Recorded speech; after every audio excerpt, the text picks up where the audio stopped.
Hi folks, I'm Alan Watt and this is Cutting Through the Matrix on the 8th of December 2019. Hope you're all doing okay out there and getting by through this winter with all the prices of fuel and everything going up as destined to do, or predestined to do, of course, because that is the agenda. Excuse my voice for being a bit raspy, because it gets that way in the winter time if I don't put the humidity on. And of course tonight I forgot about it. And that's what happens. It gets so dry in the winter. It's just amazing. I always laugh when I wake up every day and see the same kind of repetitive stories over and over and over. Mass propaganda. We've never been under such incredible mind control in every possible area as we have today. Mind you, back in, say, the 70s or even 60s, it was impossible, because even with TV, they didn't have enough stations across Europe especially. It's definitely not in Britain, to give you this incessant propaganda on all the major topics that you're supposed to really believe in, because we're being managed so well by those who run the world and own the world and so on. And I mentioned before about, for instance, the technocrats and Technocracy Inc., etc. You can still download their old agenda, which is still in operation today, in fact. But of course, the big grandparents of the ones I mentioned before, who were put forward as fronts, basically, and front engineers for much more, but this were wealthier people even above them at the time. They were supposed to take over the world's energy supplies, all the resources that humans need, and then bring in an ordered, managed society, a tidy society, get them off the countryside and so on, and bring in big corporate farms and efficiency. And lo and behold, their grandchildren are coming forward today and just being announced to you as the saviors of the planet. And they have the right to have public-private partnerships where you fund their projects and they collect the profits. It's a pretty good deal, isn't it? But that's what we're living through, for those who haven't quite clued in on it yet. When people are presented to you out the blue, you've never heard of them before generally, as multimillionaires or billionaires even, and given all the rights to even take charge of areas of the climate, you might say, or even the sky or outer space with its satellites and all that, all these kind of things, and resources on the planet too, and in the planet as well. You got to stop and say, wait a minute here, is this a new kind of system we're living in, where we don't vote for anybody? Well, that's exactly what it is. Remember what they said through the Club of Rome, a big front group for the United Nations, and this whole agenda for bringing in the efficiently controlled society. Very old idea, remember? Before it was called technocracy, it had other names too. And the big ones, the big empire builders from Britain and London, who are based in London, were all on board with it long ago, because that was always their ambition. Take over all the resources off the planet, own them all amongst themselves, get the public to pay for the big things and big projects, and bring in a world where they would dish out meagerly enough energy just to maybe just keep you alive. Do you understand what they're talking about? Everything is energy units. You are an energy unit. That's how they work it out. And eventually, like Bertrand Russell said, who was in on the whole thing too, they would issue credits to you, like tokens. And these would really be energy tokens. You'd buy food, which is energy, with these tokens. And you would get so much per month according to your class, which is either the top class or the lowest class. That's all. No in between eventually. And you would just you couldn't save up your credits. And if you were bad, or you've got antisocial behaviour disorders, they say in Britain now, you see, they would stop your credits coming and get you on your knees until you couldn't feed yourself, until you pleaded to be forgiven, and you get on board with it. It's all here, folks. It's all here, actually. It really is. And folk will never clue. And even as it's happening, that's always astonished me in all the years I've been talking about the big agenda. And people get confused because they see parts of the agenda with different names and they think, well, that's the only the ones that are... No. There's many bricks in the pyramid, folks, and they're all specialized in their areas, and they all work together. They are one. That's just it. They are one, you see. Different components of the same one. And we're living through it today. All their talks about austerity, I did the talks from the United Nations, but the coming austerity has got to be implemented. Well, that's a form of poverty. And I might touch on it tonight again too. We're Maury Strong, another player in the same organization, by the way. Sustainability for the planet, that was a big thing. It's always been a big thing with them, and meaning population control and reduction. And of course, if they start taking away your energy units for heating, even for producing food for you, you'll start dying off, you'll get sick, etc. If you can't heat yourself, you won't last too long, and the population starts going down. And by the way, you've got the big fanatics out at the top, at the United Nations, and Guterres as well, talking about, hinting actually at going further and further, and the pain it's going to cause. Well, it's going to cause a lot more than just pain, folks. And it'll all seem to happen by itself. You'll have a financial crisis, and it'll be a partial collapse, they'll say. We need a new global system with the right experts or technocrats running it all, you see, on behalf of those who own the planet. They might think that billionaires own, no, they're way above billionaires. The billionaires are the front men. They're put there by the ones above them. And they'll bring in the system, and the folk will adapt to it, thinking, well, what else can they do? It's just like a war. And that's how they see it at the top. It's a war upon all of us, you see. It's always been like that. And folk don't know. You know, generations have gone through this war, and they don't know what's been behind it. They think that things just happen. All these great depressions, it just happened by itself. Really. And then they have world wars. Oh, they just happen by themselves too. Really? Okay. And then it's more and more financial crashes. And then you have your free trade agreements that put all your factories, we paid, the taxpayers paid for their factories based in their countries to be put over to China and set up, that we paid for all that. But anything that really matters, as I say, you're never asked to vote on it. I think the only thing that they've been asked to vote on was Brexit, and they just laugh at that when you say, yeah, we're going to leave. They just laugh at you. That's quite comical in a sense, but the public always seem to think things just happen independently. We're stumbling down through space in this ball of mud, and things just happen by themselves. And then you need experts rushing in to help you get out the mess that happened by itself, you see. You know, there's more millionaires and billionaires getting made today through hedge funds where they bet upon bets of investments. They make nothing physically. It's astonishing, the chronology we live through. It really is astonishing, to me anyway. And the fables were taught. Absolute fables. I was thinking about the movie Highlander. It was a bit of a classic in the late 80s maybe. And they did Highlander 1 and 2, and then they did a TV series, I think. But on the second one, this immortal fellow naturally ends up designing to save at that time, you see, the hole in the ozone was going to kill us all. That was in between the ice age, which they gave up on because it wasn't happening at the time, and then they swapped over to global warming years later. But in between, they came up with the ozone hole.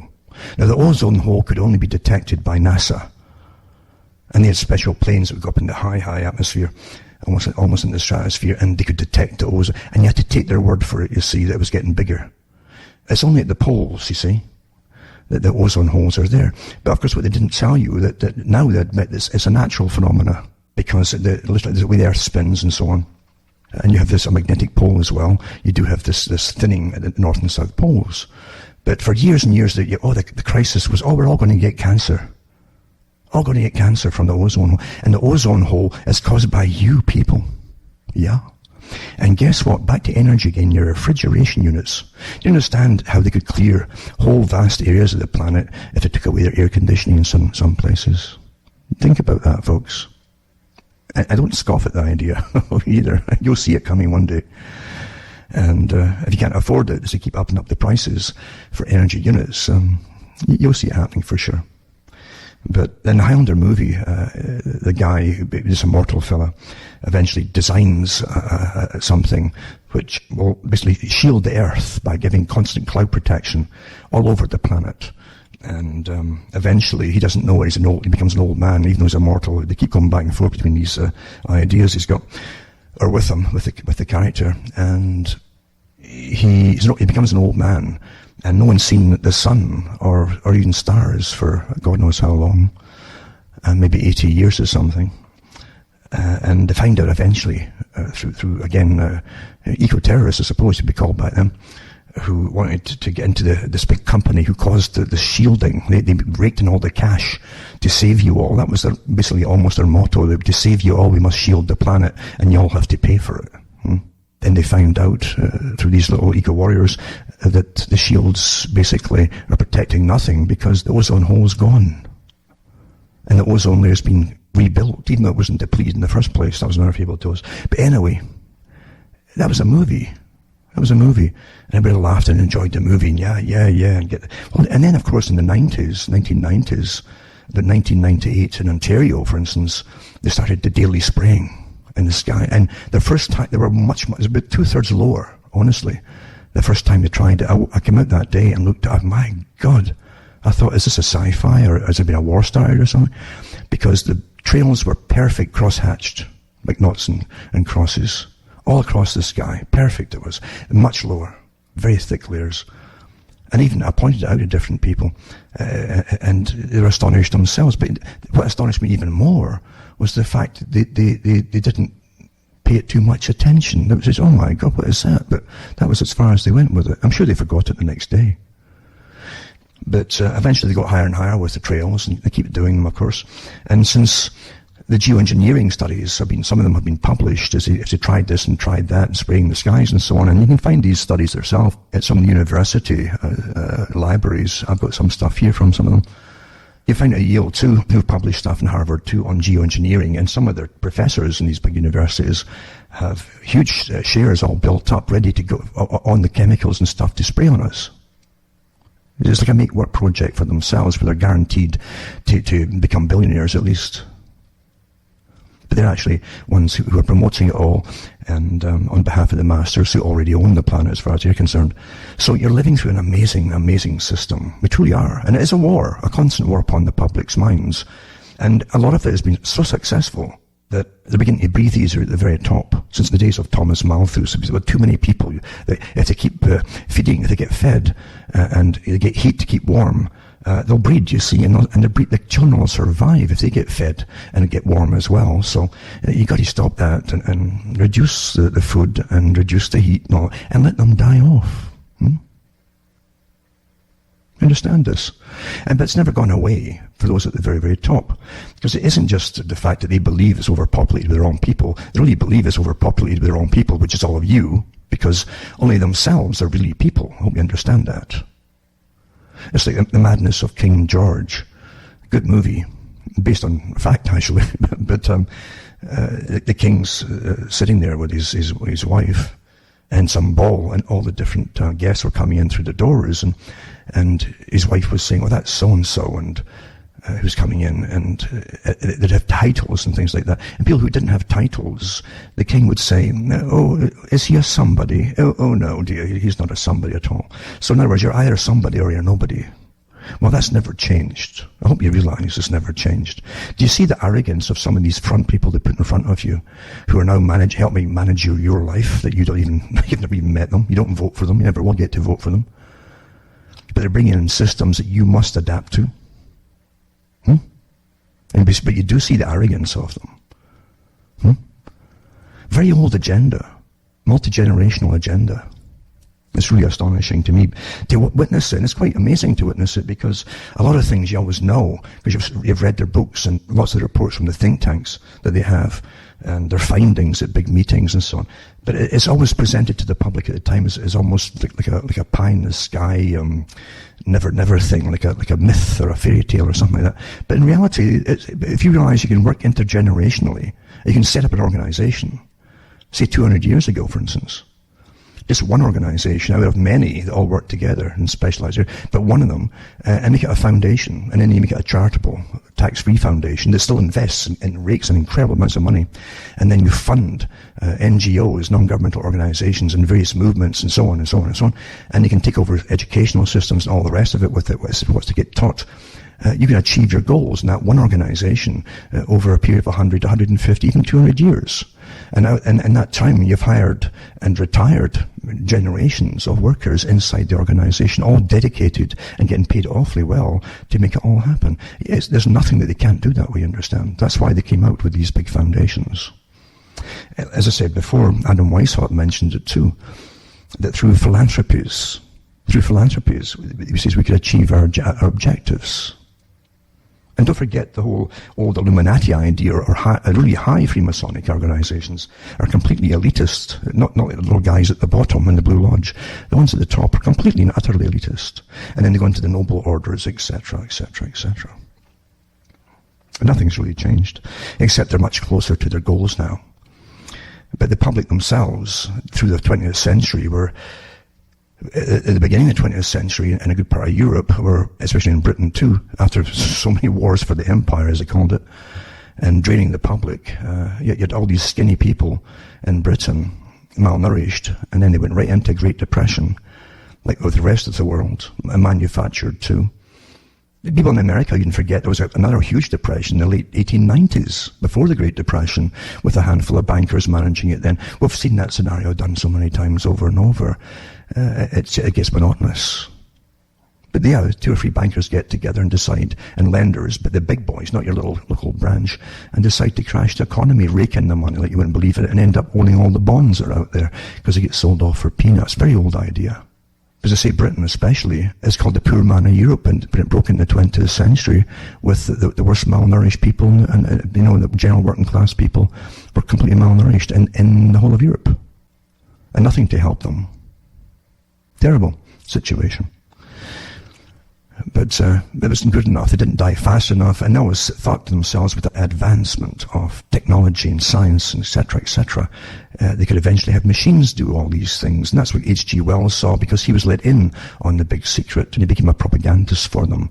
And they started up their working class group, because you must get all sections of society on board. The best way you do it is to lead the problem areas. So you put your leaders in, and then you guide the working class round in circles, and maybe off the edge of the cliff eventually. But H.G. Wells was a founding member of the Fabian Society, remember, along with George Bernard Shaw, who didn't mince his words as what would happen with excess, useless population.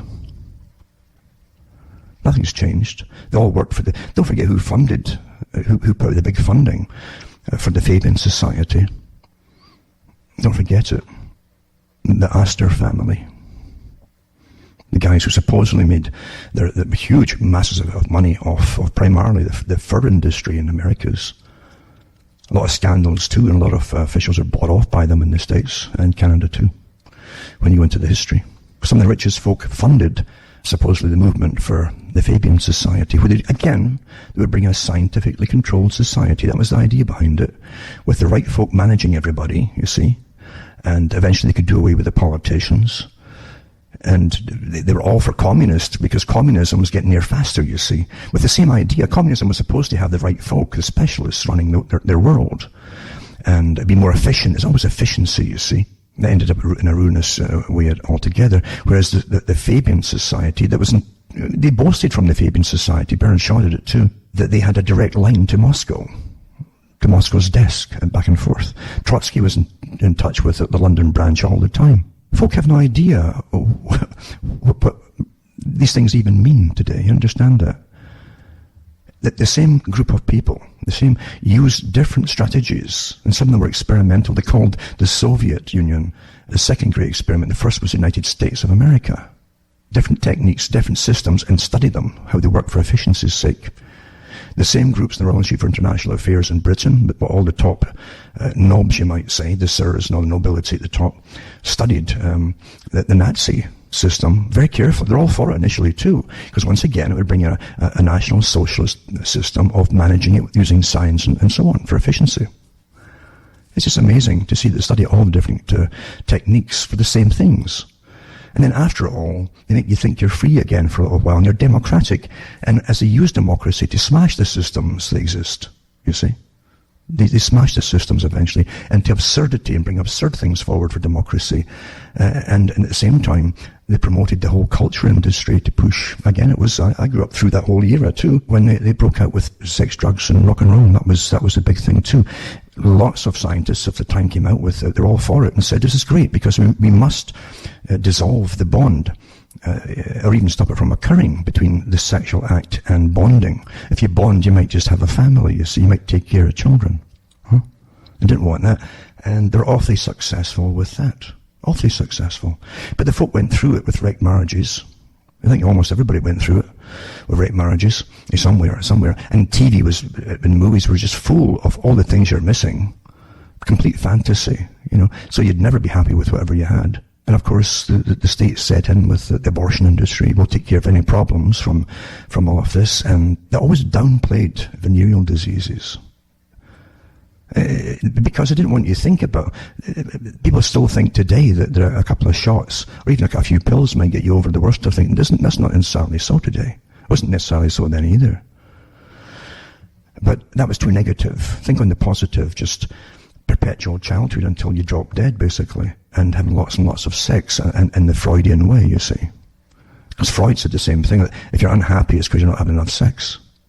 And to get you happy, and you may drop out of work. So take these pills, and once you start having sex, and you start working again, obviously you're fine, you're cured, you see. That's it. That was the answer to everything. Rather than just telling the folk the truth, there's a whole war on your whole system to destroy everything in that system, to rebuild it from scratch again. That's what the purpose was. And let's be honest too, folks, if you're in a system that's so crazy and mad that people have breakdowns, running off to work in all kinds of climates, and like Canada here, folk would run off to work to factories and cars, and highways where all the cars are spinning their wheels like crazy and sliding all over the place, but they've got to get there for 8 o'clock, you know. Just madness. So if you have a breakdown, the whole idea is to have sex and take these pills and get back to your work and you're fine. Rather than say, this system broke you down in the first place, obviously. But you're not supposed to think about it. The experts are put forward for you to believe. And Bertrand Russell said that. We'll train the public. In the 40s and 50s he said this. It's in his books. He said, we'll train the public, and we are training the public to believe in experts. Until a mother will be unable to change, he calls it a nappy, but it's a diaper, on their own child without expert advice. And it's much worse than that now, isn't it? It's been incredibly successful. And of course the TV, which is where a lot of folk reflect, they become a reflection of television. They copy what they see. They dress how they're supposed to dress. Whatever is in vogue is what they wear, or their hairdos. That's always been the way with it too. What's promoted on television and the lifestyle is what they'll copy too. It's astonishing how perfect it is in that respect. And folks then start getting the idea that this is how it's supposed to be from television. If it's on TV, it must be the way to be, you see. And if you're not happy, there's something wrong with you. When the people you see on television, all those fictitious programs, those fiction programs, are obviously happy. And the ads are always tremendously happy. You can have orgasms with toothpaste and things like that, you know. It's amazing. Ecstasy, just pure ecstasy by what you buy. Astonishing that. Whereas in reality, people are living with an existential crisis today. And that's what they know at the top, and they talk about it like that at the top. Because you see, the purpose that was always there in society has been taken away from us all. People are not getting to bond. Certain alternatives to bonding are being promoted because they won't produce children. But people are not getting lifelong mates, you see. And one thing that made people mature, especially the guys, I suppose, and maybe the girls too, was having children. It gave them responsibility that forced them, whether they liked it or not, but it forced them into being responsible. There's no system in life that's completely perfect in any respect at all, but you've got to do the good and the bad, and that hasn't been taught for a long, long, long time, the good and the bad, you see. But the purposes have been taken away from people for most of what nature provided them for, basically. Nature doesn't care if you can provide for even children, doesn't care at all, does it? But the fact is, people would do their darndest to make sure they could somehow get through. And let's be honest too, the so-called great empires of Europe would never have been built if the peasantry had just decided they were too poor to have children. They had to fill all these uniforms for the armies and so on, and so somehow they always got through, didn't they? But once you're in an existential crisis, you have all sorts of things being promoted and coming out. Why do you think they've dumped all the drugs on society? Like as never before, never ever. And just in the last year or so, just seeing the tons and tons, it wasn't just a few ounces of this and a few ounces, it's tons and tons of cocaine, every big drug bust that they get now, across the world, the whole world. And loads of all kinds of drugs you never heard of before. And stacks coming from China too. There's no war on anything. There's no war on anything at all to stop anything. If there was, you'd see it. And believe you me, they'd be efficient enough to stop it. They would. Absolutely. So it's intentional, folks. It is absolutely intentional. And you see the fentanyl too, killing off people, and they just shit it, oh my, what can we do? Well, there's lots they could, but they're not gonna. This is the time to take down society. You're watching something from a science fiction happening today. It was in the 1990s, they started to put out lots of, even before that in the 80s, but 90s for sure, they put out these kind of futuristic science fiction films on terrible, chaotic times on the planet, a future generation where there'd be gangs in the street fighting and killing each other for food and stuff like that, or whoever it happened to be. And they'd be dressed like punk rocker types and stuff like that. And they kept showing you these movies and churning them out. And people would say, oh, that'll never happen. They couldn't imagine seeing, well, you're seeing, you've got tent cities everywhere. These things this is predictive programming, what you're seeing when you're seeing these things. You're seeing what's already been discussed in top think tanks. And then they've already discussed, how do we bring this about? Well, look around you. You'll see the people dressed the same way you saw in those old movies. You'll see them with the tattoos covering them, and their faces, some of them. The spiked hair and some, and this leather armband. All that stuff that they showed you back then is out there, folks. And you think it's all just coincidence, eh? It's astonishing to watch this. And it is, in a sense, it's a bit of a privilege, in a sense, to live long enough to see a lot of this come in.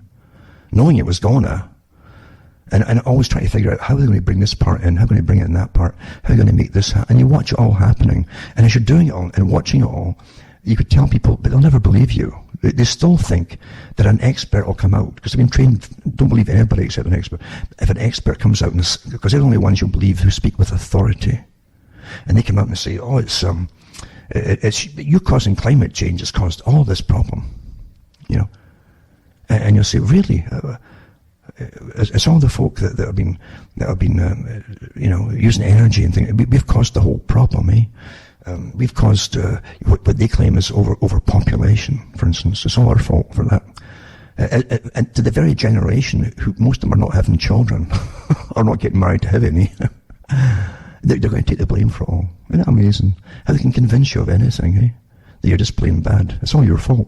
But the families who keep telling you to stop breeding, and I've got books going back into the late 1800s, and from Britain and other parts of Europe, where an elite then were trying to get the people to slow down their breeding and have less children. And in those books, some of them put out by ministers, for instance, Christian ministers, the statistics of the day, where they go through the elite families at the top who are telling everybody else down below them not to have children, and the elite families were having 7 up to 10 children, some of them, you know, quite a lot of them actually.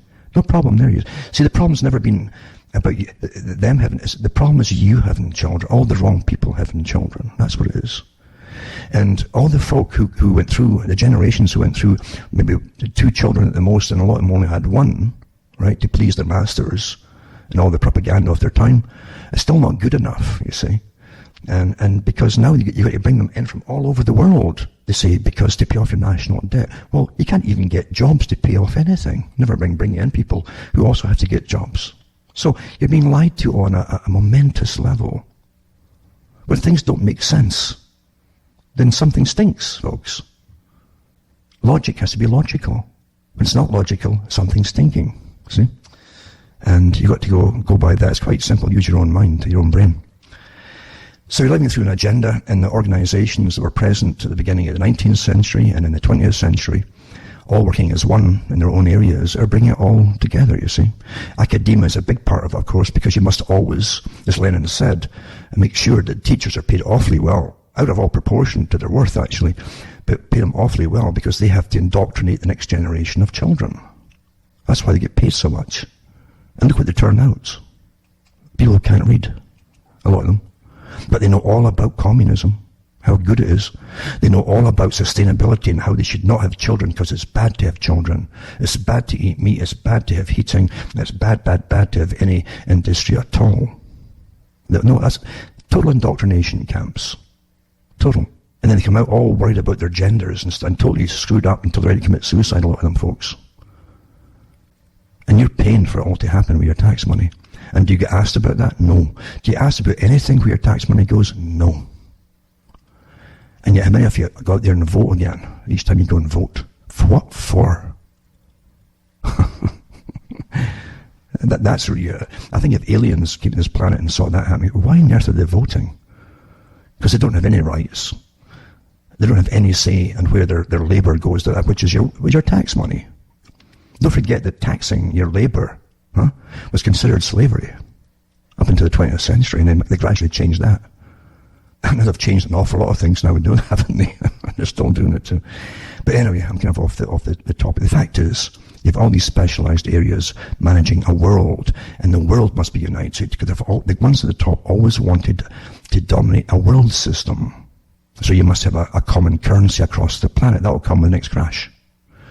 And they'll say, oh, we've got to have rationing cards and so on to get us out of this, while we get through this, get over this terrible hurdle across the world. And then we'll start giving you your electric credits, you see.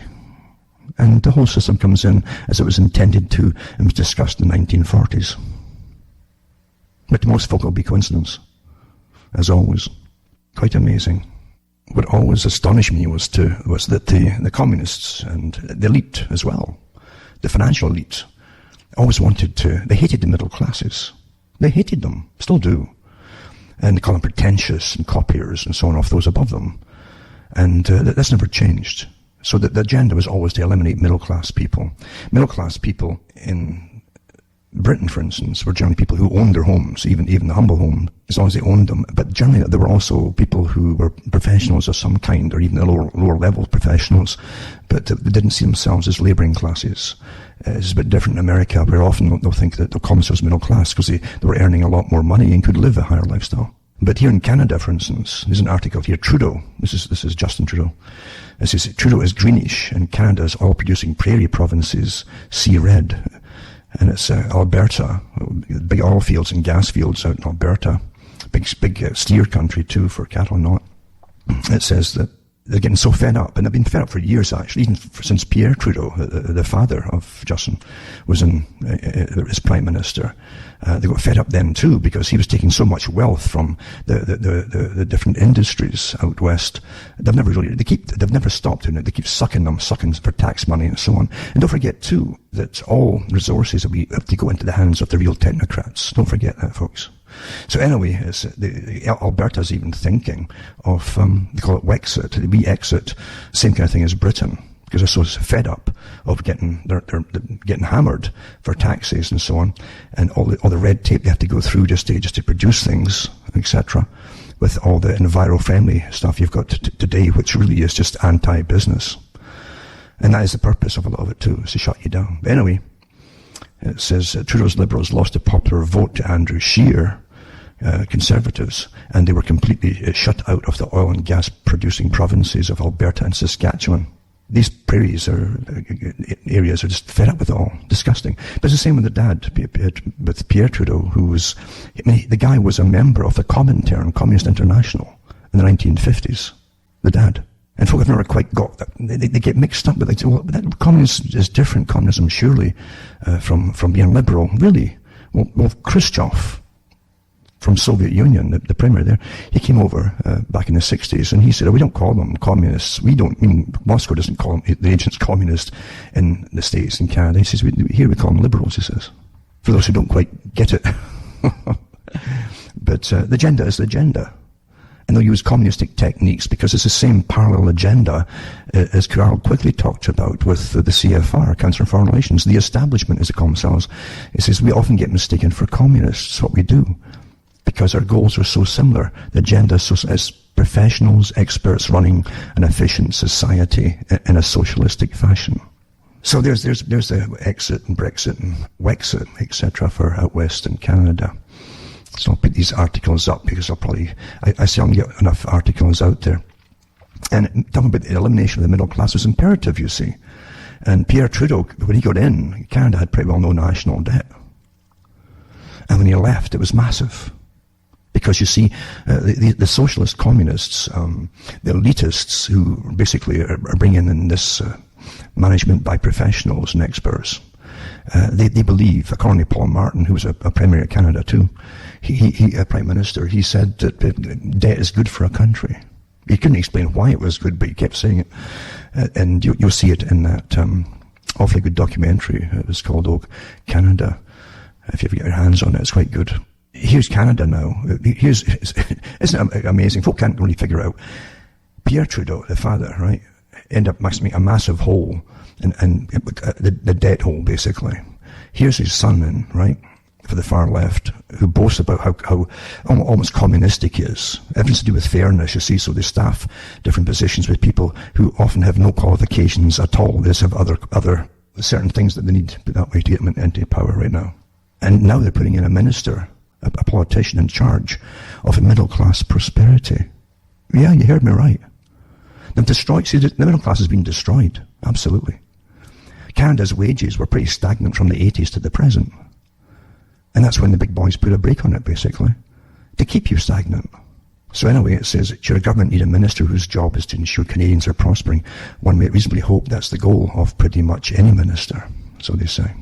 The cabinet shuffle in Parliament featured the usual head-scratching reorganisation of portfolios and outright invention of others, bigger for being, for some reason, a stated goal. And they appointed Joyce Murray, it says, for example, becomes a Minister of Digital Government. I think that's appropriate because all they do is give you the finger. It says it has a very pre-Y2K ring to it. But then again, the government in question accepts payment for access to information requests by cheque, and sometimes fulfills them, sometimes, if at all, via CD-ROM. And it can't imagine a simple payroll system, so maybe it's not such a bad thing to have someone on that job specifically. And then there's Member of Parliament Mona Forte's new job. This is the one who's in charge, being put in charge of a new position called Minister of Middle Class Prosperity. Because we're sunk by design.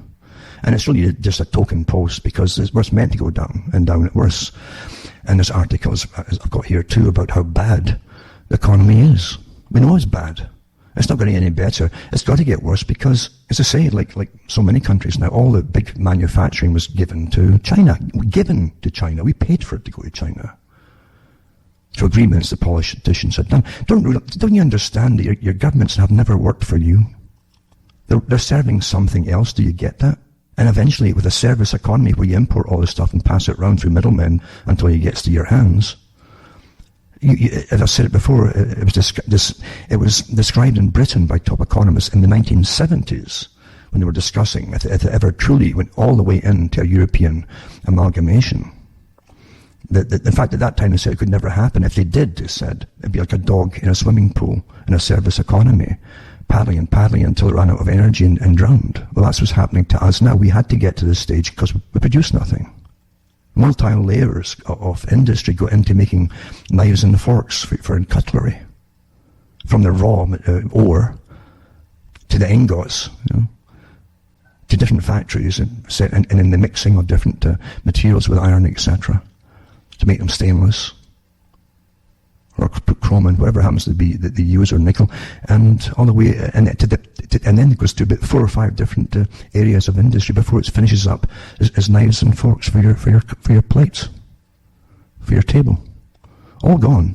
And it's the same for everything else we used to make. Everything you needed was made in your own country not so long ago. The youngsters now who are about 20 or 25 or maybe 30, they can't remember that. They think it's always been made in China. I think that's natural.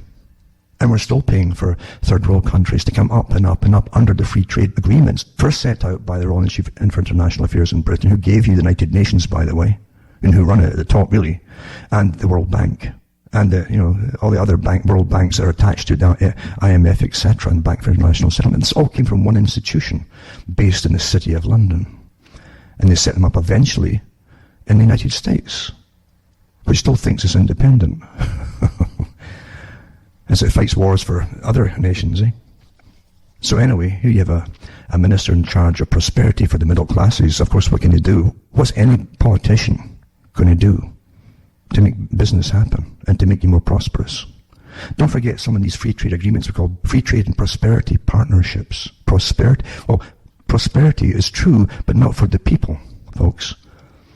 It's for those who own the big businesses. They're often set up with public-private partnerships paid for by the taxpayer, and then they own them at the top, these private companies. It's a new form of slavery, and the folk haven't figured that out. It really is. Why are we paying multi-billionaires to set up their businesses, paying for the maintenance of their businesses, whether it's roads or whatever it happens to be, and paying for all the repairs, and they laugh all the way to the bank? And then you have this incredible, which had to happen, and again, the technocrats talked about it. One of the things about technocracy in the 1930s was that everybody had to be put down and listed And all the details, all the intricate details, but everybody would have to be put out on, if nothing but even on paper form. All the details of who you are, what you are, everything about you, all information. No one could be independent, and everybody had to be down as a citizen, you see, a productive citizen. Well, that's what the internet's enabled all to happen for you haven't figured it out. And that's why it's been mandated. I mentioned last week too, I'll put up again, how the Homeland Security in the States is going all out now for complete facial biometric recognition, just like China. At the same time that they're always banging China, but China's putting it in at the same time as the US, and Canada's putting it in. Because again, in technocracy, you consume energy units, you see, meaning you pay for all. And they want to make sure that you are going to pay for everything that you use of their resources. It's not yours, no, it's their resources, you see. It's great how they can flip an idea and get the public to flip with it and tell you, well, yeah, I guess it's theirs. No, it's not. You try to say that the ones at the top who end up owning it all, it really is theirs. Well, how do they own it all? You just accept that they own it all. They just took it. They just took it. By every little bit of paper they signed, we now own this. You know. Really? Really? That's how it's done. You have no idea the system you're in. You really don't. And the connections between all these different organizations that end up, as I say, being the pyramid. But that was essential for technocracy, that you would have to be monitored from birth to death, folks. Everything about you. Instantly retrievable. Where do you think George Orwell got his ideas of it, you know? And you've got your Ministry of Information Retrieval, all these kind of different things. Then you have Facebook, and you think that's independent too. No, these are front people put up there in front of you to follow and to believe in, that they're somehow superior beings. And you do what they say, because they're somehow geniuses. That's what you're taught. And geniuses must be more intellectually correct than you are. Well, where's the connection to that? Not that they are geniuses, but Facebook is building tech to read your mind, and the ethical implications are staggering, it says. And it's part of a group of stories called Future Perfect. And finding that the best ways to do good, it says, made possible by the Rockefeller Foundation, quite naturally. Eh? So Facebook wants to create a device that can read your mind. Literally, it's funding research on brain-machine interfaces that can pick up thoughts directly from your neurons and translate them into words, the company announced in a blog post last week, it says. Then you have there was that organization too that the United States government's involved in, that Obama was in, to map the brain, they said. You think they don't know everything about the brain already? What do you think that's all about? And our countries are involved in it too. So I'll put this article up for those who want to read all through it. It's a, maybe a page. But how the scientists are aiming to grow its lexicon over time. Importantly, Facebook also wants to develop a way of decoding speech that doesn't require surgery. The ideal would be a non-invasive wearable headset, though that's harder to build. And of course, I've already talked now recently again. I think Musk mentioned the fact about implants into your brain. It's floating the idea, naturally. Just floating the idea to get you used to the idea. That's what they do, you see. It's a trial balloon. And then brain-computer interfaces fast slide from a sci-fi to reality. Well, don't forget, when you're next to a computer, you're inside that magnetic field, electromagnetic field, and there's many frequencies come off of it. And who's to say it's not here already? And I'm pretty certain it will be, because whatever we're dished out with is often 40, 50 years old. Then there's a widely popular conspiracy theory that Facebook listens to your private phone calls, and no matter what the tech giant says, people just aren't convinced it's not true. Facebook and Instagram have repeatedly denied doing as much, despite denials and evidence from experts. The contrary, the belief is widely held and seemingly unshakable. Then it goes through different scenarios that people might find familiar that's happened to them too, or something similar, such as talking about a trip to Buenos Aires and hours later, idly scrolling through Facebook, and what's that? An ad for vacationing in Lisbon. How could it have known? Etc., etc. Well, of course they're all listening to you. There's so many admissions now, because the public are ready to accept it. That's why they're putting out admissions now. Get you addicted to things. Oh well. Every time it's another, oh well. That's it. Amazon developing high-tech surveillance tools for an eager consumer. America's police, it says. I think I mentioned that one too. But this article too gives you an example of what we're talking about here as well. Amazon partners with police to fight crime. What this means for you. Quite something. Then you got this one here. New cabinet must make the best of uncertain economic outlook. This is Canada. So this is getting back to Canada's Minister of Prosperity for Middle Class, right? It's like something that's a Soviet term getting dished out, the Minister for Middle Class Prosperity, you know. But this is how bad the economy is, because we're at the end of a service economy, really are. Most of them are up their eyes in debt. If there's any middle class left at all, never mind all the lower classes too. Everybody's up their eyes in debt, and it's getting worse. They all have nice looking new cars and everything, but it's all on credit, folks. It's all getting paid off by the month. And again, back to the United Nations and Mr. Guterres, I mentioned him before in the same article. The United Nations chief says humanity's war against nature must stop. See, this is how they reverse thing. They've got a war against all of you using nature. You see, the saving nature. So they must kill you all off, or a lot of you, to save nature. This is the kind of stuff they dish out, but they're getting very vocal with it. And he says, we must stop our war against nature, and science tells us we can do it, he says. Guterres, I call him a communist, not just an international socialist, or socialist international, complete communist, this guy. And Mao is far off the old Maoist religion too. Because really it's amazing how they can follow these communists like that. They make them, they deify them. And they were teaching that to Maoist philosophy, supposedly in universities, and they became out total communists. Pretending it's a different kind of communism from the old Soviet communism, just like the Trotskyist communism was supposedly more advanced, more modern than the old Leninist communism. Yeah, what a joke. But as, again, Carl Quigley said, in the Council on Foreign Relations, we have all kinds of people. He says fascists, communists. He said we have dictators. We don't mind, he says, as long as they're on board with their same agenda. Do you start to get it? And every group that you might join, you see, will have a leader. And they supply all the leaders to make sure you all end up following the Pied Pipers to the bitter end and finding you've just actually gone round in circles and then you're going back to where you started. That's how it's done. Always supply the leaders for the people. As they prattle on about how hot it is, and hot it is. And you hear about the fires in Australia. I'm going to put some articles up. So many, actually, there's one from, I think it was United Nations at one point, but they're saying that in Australia, sometimes about 80% of the fires you'll see on television and so on are started by people. 30-odd% of them are put down to definite arson. And the rest of that 80% are put down as accidental and so on, carelessness. So, and again, don't forget, in the middle of winter, when we're in the middle of winter, they'll be in the middle of their summer.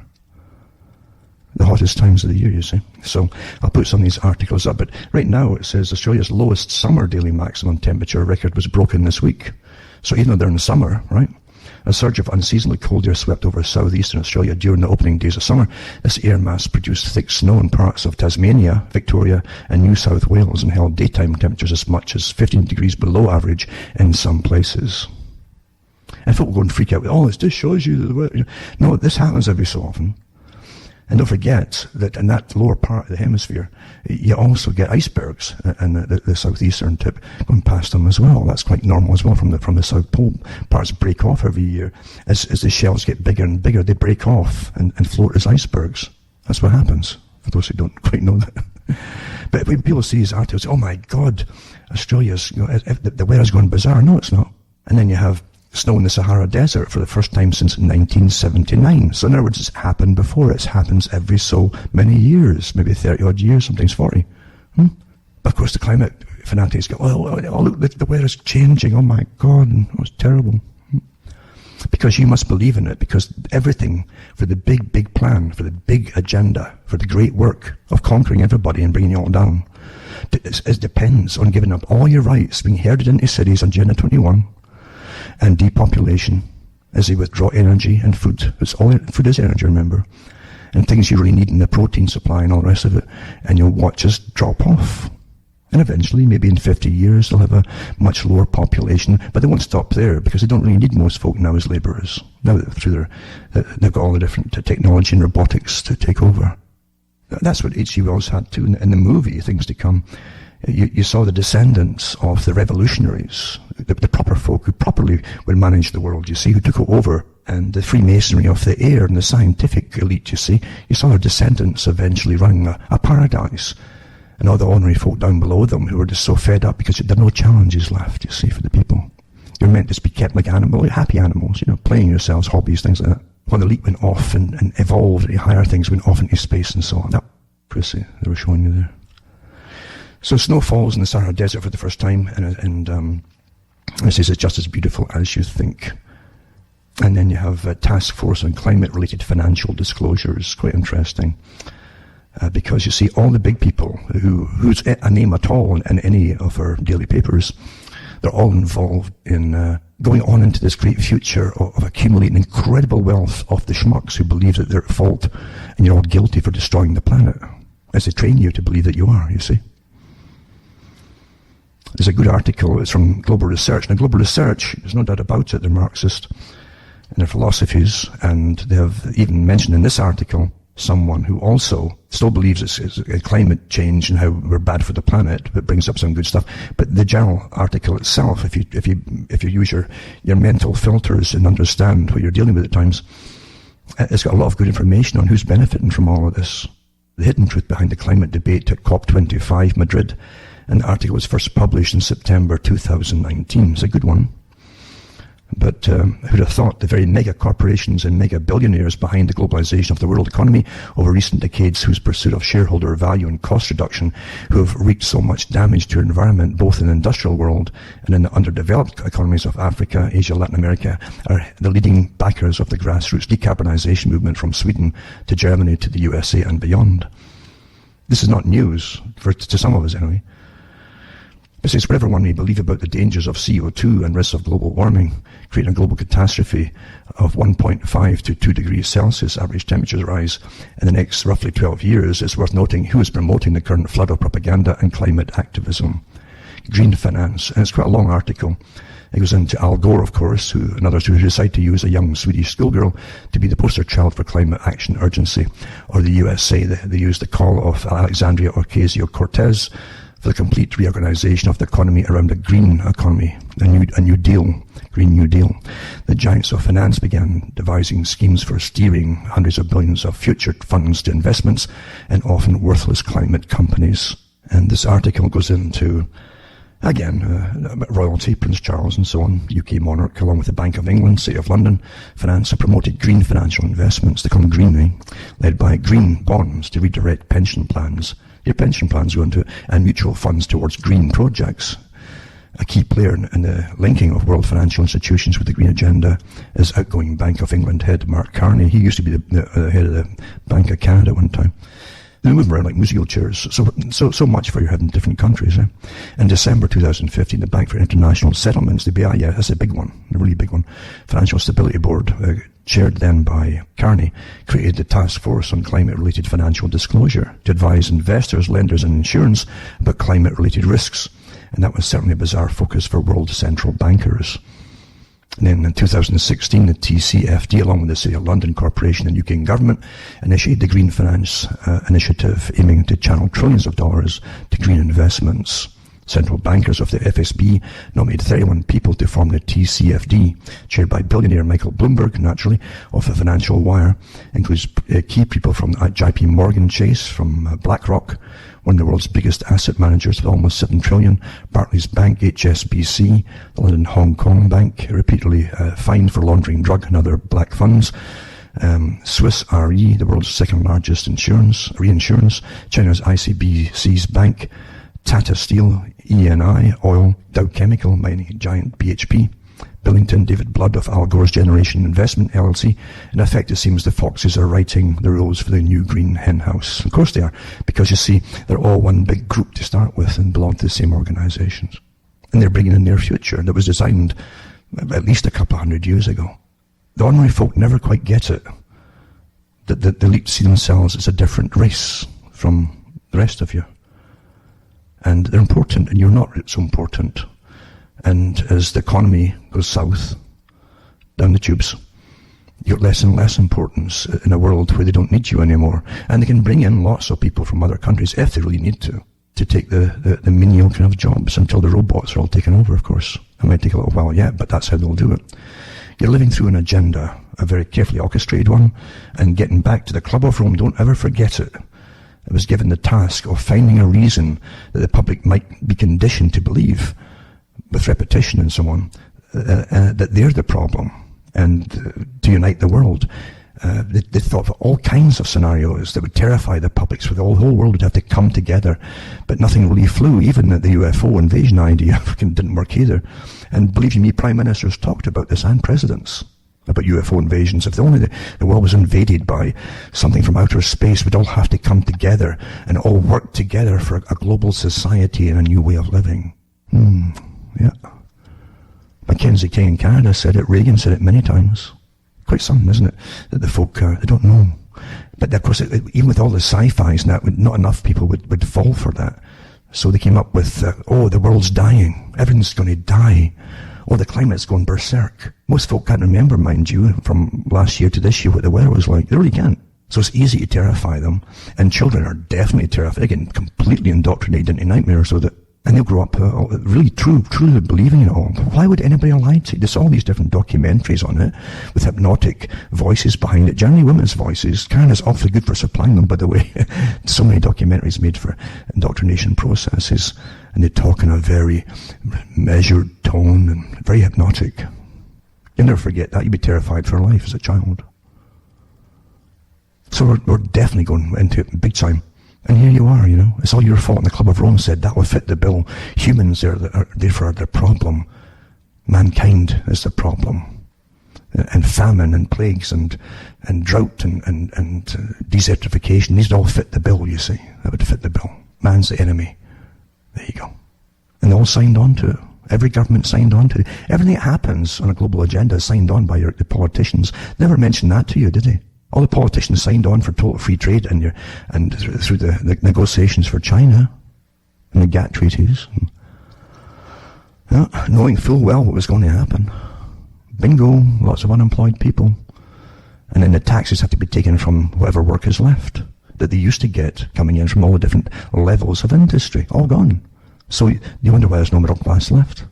And they're going down the tubes, up their eyes in debt, pretending they're okay. Well, there's a lot more articles, as I say, but what's the point at the moment? As long, if anyone breaks through and understands what I'm talking about, it's a big success, folks. This is a triumph for one person at a time, honestly. Because when you see the incredible indoctrination that everyone's had, there's screeds of libraries on psychological warfare techniques, and they're called toolkits for training children. And toolkits for getting different ideas across that you must make them believe in, that work awfully well. All these neuroscientists, psychologists, galore, behaviorists, all working to indoctrinate you for what they say is a better future. They've decided that if you believe this, it'll be a better future. It doesn't matter that deception is used to get there. You have no idea how much of it is embedded in everything you watch for entertainment. All through your whole life long. Little bits and pieces that are just stuck into stories, even in children's books, to make sure the constant indoctrination of your politically correct updates. Just astonishing. Think about it, folks. Remember, too, that this is a terrible time of year for people like me who depend upon donations of folk buying books and discs to get me by, because I've got a lot of expenditures, too. And things just literally fade off as folks look at all the different things that are dangled in front of you for Christmas. Even though there's a constant sale on the planet, as far as I can see now, with their Black Friday, then Cyber Week, and yada yada, right all the way into Christmas. And then it'll be about a whole month of sales out in January. And unfortunately, folks literally are trying to put off their existential despair. And that's what it is. They're trying to supply things that are missing in life at an emotional level with all the goods that are dangled in front of you. But try and remember, you can still send out a few bucks my way, hopefully, and keep me ticking over, because it's really serious. It gets really serious this time of year. And believe you me, I don't bring in much money, It's if I did, I'd be out making stacks of movies and having a lot of front people. And I don't compromise either, by the way. I'm not a front for any politician or for any particular other nation either, for that matter. And you might be surprised with some people to find out who you are following at times. They always supply your leaders, and that's some of the first shows I ever did back in the 90s, to tell you how it was done, how they supply your leaders for whatever shade of group that you think you belong to. You're like, they've got a leader just for you. Anyway, as I say, send some cash my way. Go into cuttingthroughmatrix.com, see how it's done, and there's different ways to get it to me. And for myself, Alan Watchman, here at Canada, where it's snowing because it's winter. That's what the climate does in winter. Yes, good night. I mean, your God or your gods go with you.